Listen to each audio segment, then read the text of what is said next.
Վլադիմիր Պուտինը Էրմիտաժ թանգարանի գլխավոր տնօրենի հետ միասին թանգարանում սպասում է ԱՊՀ անդամ պետությունների պատվիրակությունների ղեկավարների ժամանմանը։ Նախատեսվում է թանգարանի հիմնական ցուցանմուշների համատեղ դիտում։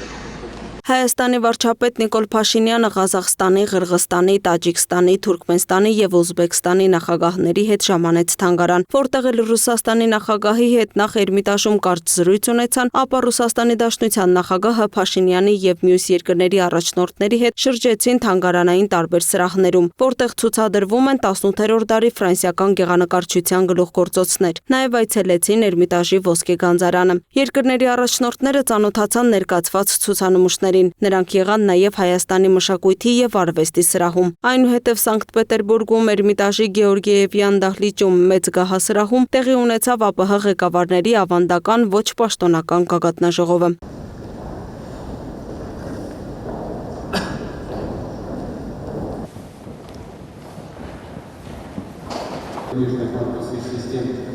Բացման խոսքում Ռուսաստանի Դաշնության նախագահ Վլադիմիր Պուտինը կարևորեց ԱՊՀ շրջանակում գործակցության զարգացումն ու ընդլայնումը։ Վլադիմիր Պուտինը նշեց, որ 2025 թվականին ԱՊՀ երկրների միջև գործակցությունը հաջողությամբ զարգացել է։ Առևտրաշրջանառությունը 2025 թվականին կազմել է $90 միլիարդ, հայտնել է Ռուսաստանի Դաշնության նախագահը։ Ներմուծման փոխարինման գործընթացները ընթանում են արագ տեմպերով, դրանով իսկ ամրապնդելով մեր պետությունների տեխնոլոգիական ինքնիշխանությունը։ Մասնակից երկրների փոխադարձ հետաքրքրությունը արդյունաբերության, գիտության, տեխնոլոգիաների, թվայնացման և նորարարության ոլորտներում գործնական գործակցության խորացման հարցում աճում է։ ԱՊՀ երկրների ձեռնարկատերերի մասնակցությամբ իրականացվում են խոշոր արդյունաբերական և ենթակառուցվածքային նախագծեր, ձևավորվում են եվրասիական նոր արտադրական և տրանսպորտային շղթաներ, արդիականացվում և հագեցվում են միջմայրցամաքային լոգիստիկ միջանցքները։ Ռուսաստանի Դաշնության նախագահը հույս հայտնեց, որ հաջորդ տարի ևս գործակցությունը բոլոր ոլորտներում կընդլայնվի։